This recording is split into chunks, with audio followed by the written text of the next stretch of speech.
고향이 어디냐 그러면 평양에서 왔다 그러면은 그럼 굉장히 고위층이었나 봐요. 그러는 거예요.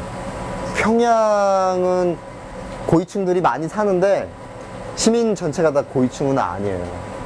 저희 마을에서 굶어 죽은 사람 2집이나 있었어요.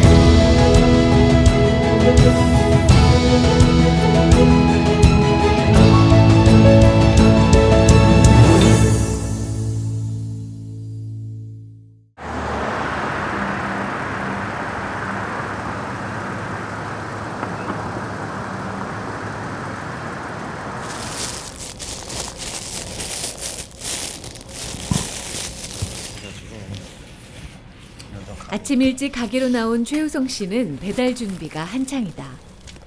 그렇지만 이번 주는 주말에 이은 긴 연휴로 물량을 맞추지 못한 탓에 마음만 급할 뿐이다. 뒤 좀 늘리는데 좋겠지. 어차피 한 번에 배달을 하지 못하고 2번 걸음을 해야 하기 때문이다.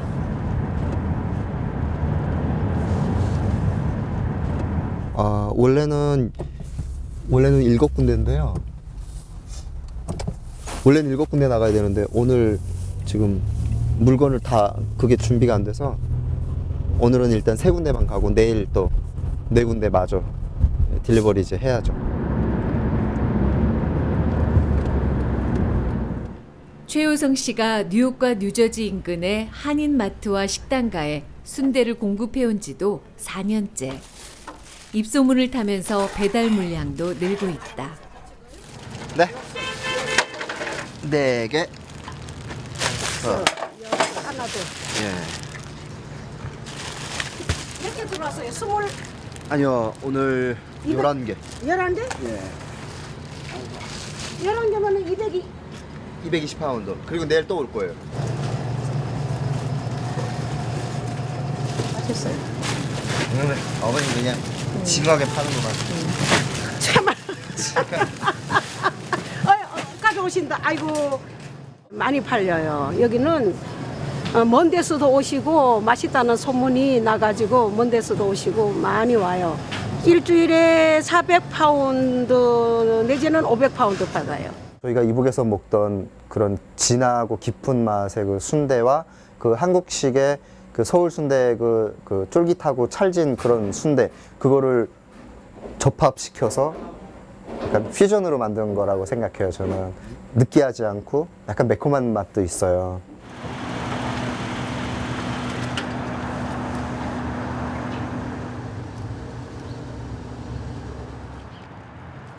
평양 순대를 만드는 최우성 씨는 평양에서 태어나고 자랐다. 그때는 부모님의 직업 덕분에 그래도 남들보다는 나은 형편에 속했다.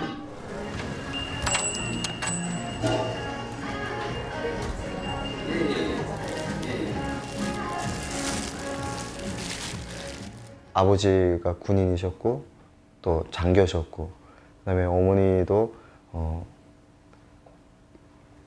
그런 보위부 소속 공작원이셨기 때문에 나라에서 배급이 다 나왔어요. 그래서 막 다른 사람들처럼 막 비참하게 먹을 게 없어서 헤매고 막 꽃제비 되고 그렇지는 않았고, 저희는 그래도 뭐 잡곡밥이라도 이제 하루 3끼는 먹고 살았습니다.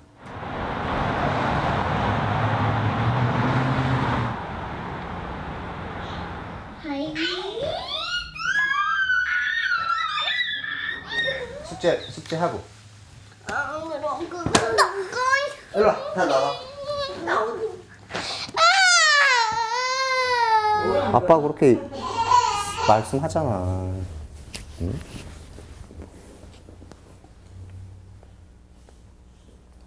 너 좀 너무 좀 지나친 것 같아, 야나. 일어나서 앉아. 너 행동이 좀 너무 지나친 것 같아. 너 지금 TV 못 보게 한다고 지금 TV 잠깐 스탑했다고 그러는 거야? 아빠가 이따가 이따가 다시 한다고 그랬잖아. 북한의 일반 가정보다 여유가 있었다고는 하지만 달걀 하나가 사치였던 건 최유성 씨네도 마찬가지였다. 이북에 있을 때 계란 굉장히 먹기가 힘들었거든요. 이거 아버지 한 달 월급이 150원이었는데 그때 당시 계란 한 알이 10원이었어요. 어린 시절 단란했던 세 식구의 기억은 10살 무렵이 마지막이었다. 100명 가까이 죽음으로 내몰렸던 대규모 숙청 사건에 휘말린 어머니가 가족에게도 알리지 않고 도망을 친 것이었다.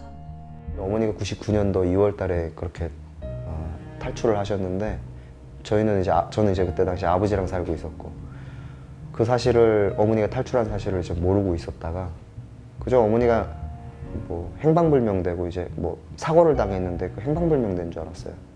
감히 탈북을 했다는 생각은 꿈도 못 꿨고 평양 쪽은 그런 이 정보가 굉장히 적었어요.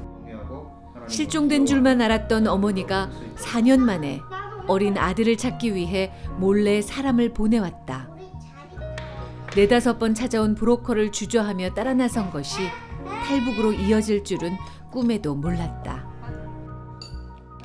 두만강이 흐르고 그 다음에 뚝방이 이렇게 있는데 그 뚝방 꼭대기에 이제 올라가가지고 숲을 속에 숨어가지고 전화번호 누르더니 이제 어머니랑 저랑 통화를 시켜주더라고요.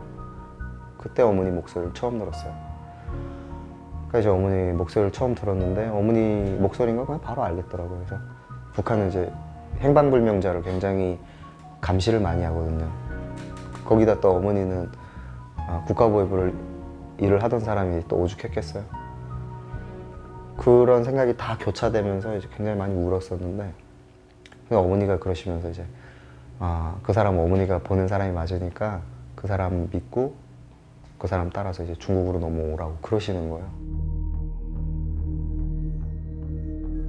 어머니의 뜻에 따라 엉겁결에 국경을 넘은 그는 중국을 거쳐 어머니가 있는 한국에 도착했다. 그렇게 한 번도 상상해보지 않았던 한국에서의 삶이 시작되었다.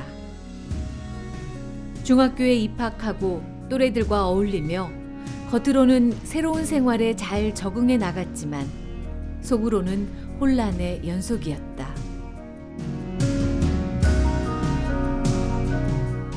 수업이 끝났는데 그냥 다 집에 가는 거예요. 그냥 집에 가고 뭐 학원 갈 애들은 학원 가고 뭐 집에 갈 애들은 집에 가고. 북한에서는 그런 자유가 없었어요. 학교 끝나면 학교 청소 다 하고 그 다음에 뭐 풀 이런 환경미화 해야 되고 밤에 늦게까지 해질 때까지 환경미화 해야 되고 쉬는 날이면 그냥 쉬면 되고 그러니까 그게 처음에 적응이 안 됐어요. 항상 선생님이 누가 이렇게 지켜보는 게 없나? 그럼 굉장히 의식 많이 하고 그랬었는데 그런 게 없으니까 점점 그게 풀려가지고 나중에는 이제 다른 애들처럼 똑같이 그렇게 살았던 것 같아요. 살게 됐던 것 같아요. 명예로운 사람이 되고 싶었어요. 나라를 위해서. 뭐 보고 자란 게 그거밖에 없으니까 보고 자란 게 뭐 교육받은 게 어렸을 때부터 김일성과 김정일 그리고 조국을 위하여 조국을 사랑하고 조국을 위하여 우리의 생명을 드려야 한다고 헌신해야 된다고 배웠고 어머니 아버지가 또 그 길을 가고 있고 어머니도 뭐 목숨을 걸고 그 길을 가고 있고 아버지는 또 이 나라의 군관으로서 이제 그렇게 살으니까 저도 그런 사람이 되고 싶었어요. 사람은 누구나 이제 꿈이 있고 희망이 있잖아요. 희망이 있잖아요. 그리고 자기가 이루고자 하는 그런 목표나 꿈이 있고 근데 그 꿈이 허상이라는 거를 발견하게 됐을 때 그래서 이제 한국에 나오니까 명예로운 조국 따위는 없는 거예요. 북한을 벗어난 뒤 그는 그제야 북한의 진정한 모습을 마주한 것이었다. 오랜 교육으로 의심조차 품지 않았던 그의 믿음은 그렇게 산산조각이 났다. 2년여의 짧은 한국 생활을 접고 그가 미국에 온 것은 2005년이었다. 북한에서의 경험을 살려 예술단 단장으로 활약하던 어머니가 미국에서의 공연을 계기로 아예 미국에 정착하기로 결정을 했다. 그렇게 어머니를 따라 미국 생활을 시작한 최우성 씨는 생계를 위해 순대 장사를 시작한 어머니를 도와 고등학생 때부터 순대를 만들기 시작했다. 저는 20대를 순대를 만들면서 다 보냈어요. 그 LA가 엄청 덥잖아요. 그 땡볕 밑에서 고생 많이 했어요, 진짜. 남의 가게가 없으니까 남이 이렇게 그냥 그 뒤에 그 가라지나 아니면 그 자기 야드 있죠. 거기 좀 몰래 빌려주면 거기서 그냥 막 둘이 가서 만들어가지고 그렇게 그러면서 살았거든요.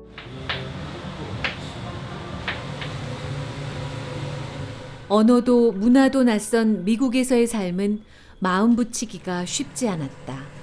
거기다 마지막 인사도 못하고 생이별을 한 아버지에 대한 죄책감이 내내 그를 괴롭혔다. 어머니 그 실종됐을 때 어머니 찾아다녔던 것처럼 전국으로 찾아다니겠구나. 내가 죽었는지 살았는지 알지 못하는 그 막막함이라는 게 말도 못해요. 그런 생각과 그런 그 아버지가 막 엉엉 울면서 제 이름 부르면서 막 찾아다닐 생각을 하니까 가슴이 찢어졌어요. 그런 효성 씨에게 청천벽력 같은 소식이 전해졌다. 그 아버지가 총살당했다는 이야기를 2006년도에 들은 거예요. 2006년도 이후부터는 본격적으로 아주 그냥 거기에 이렇게 내가 왜 살아야 되나? 뭐 다른 사람들은 다 웃고 살고 뭔가 희망이 있는 것 같은데 저는 전혀 그게 없으니까 그거를 발견하려고 그랬었던 것 같아요. 본능이잖아요. 내가 왜 살아야 되는지는. 살 이유가 없으면은. 그리고 또 어머니에 대한 그 미움과 원망이 있었어요. 북한에서도 자기의 명예를 위해서 계속 그냥 가정을 안 돌보고 돌아다니셨는데 한국에 와서도 그렇고 미국에 와서도 계속 변함없이 이제 그러시는 거예요. 그렇다고 해서 제가 어떤 나의 이 속을 전달되지도 않고 전달할 수도 없고. 그의 선택은 아니었던 한국과 미국에서의 삶, 그리고 아버지의 사망 소식까지. 짧은 3년의 시간 동안 많은 일들이 휘몰아쳤다. 그 절망의 나락에서 그를 구한 것은 마음의 의지가 되어준 신앙과 그래도 앞으로 나아가야 하는 하루하루의 삶이었다.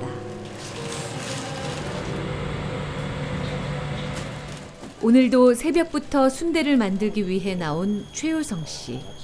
야채는요, 양파 일단 많이 들어가고 마늘 들어가고요. 예. 그 다음에 또 한두 가지가 더 들어가요.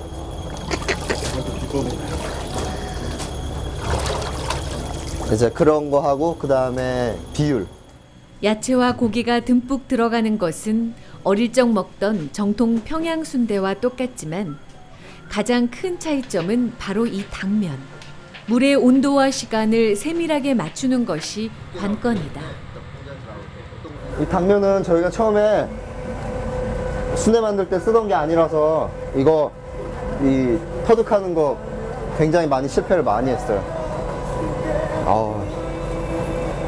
당면 때문에 순대가 달라지더라고요, 완전히.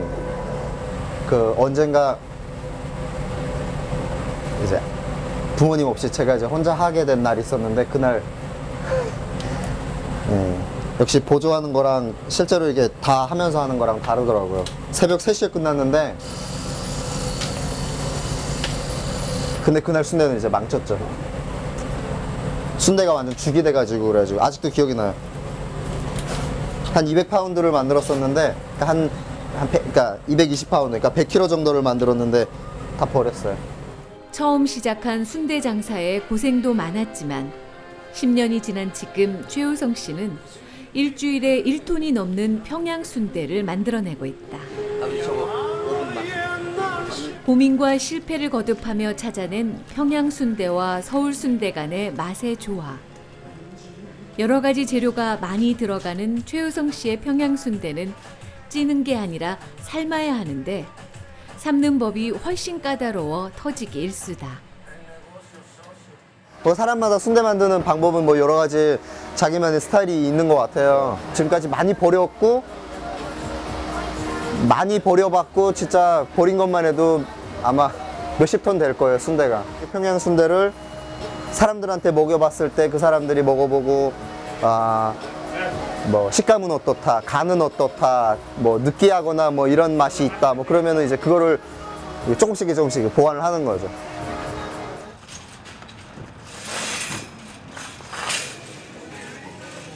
최효성 씨는 아이들을 맡겨놓고 일주일에 한 번씩 아내와 함께 직접 순대를 들고 고객들을 만나러 간다.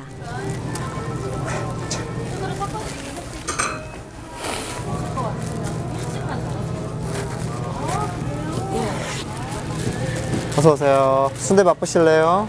예, 잠깐만요. 제가 따끈한 거 썰어줄 테니까 맛보세요. 예, 뜨거우니까요. 조심해서 드세요. 애기는 식혀주셔야 될 거예요. 아기 몇 살? 애기는 그냥 소금 안 해도 돼요. 자,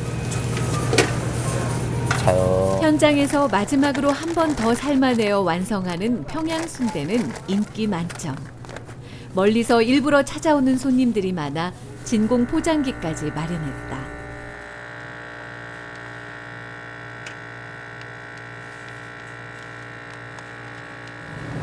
근데 거기는 몇 시간 걸려요? 매사추셋? 여기서 2시간? 멀어요? 2시간 반? 2시간 반? 안 막히면? 막히면 세월 안에 오라고. 커넷 국내 소문 나가지고.